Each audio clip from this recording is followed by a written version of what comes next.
80s Excess Part 32. When Drew Barrymore was 7, she became the most famous child star in America. By 10, she was a regular at Studio 54. And by 14, she was forced into rehab for a drug and alcohol addiction. When she was only 16, she wrote a memoir about her life. This is that book, and yes, it had corners when I bought it. I've edited together the following half dozen or so interview clips so that we can kind of understand where Drew was coming from after the book was published. Well, the first time I had drinking anything was when I was 8.5. If you can't control it, it progressively gets worse. What about the drugs? That started when I was around 10 and 11. How old are you now? I'm 15, almost 16. And you're just living a day at a time? Yes. 1 minute, 1 moment. Part of the problem sounds like that you grew up too soon. Where were you when she was going to parties and bars at 9?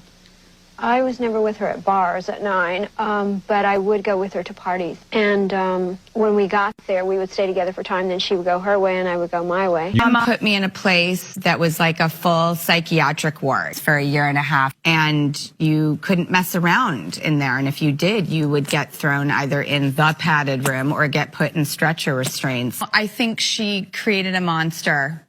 And she didn't know what to do with the monster. My life is so wonderful compared to what it was in this place. And I don't know if I would have the life I have if it wasn't for a place like this.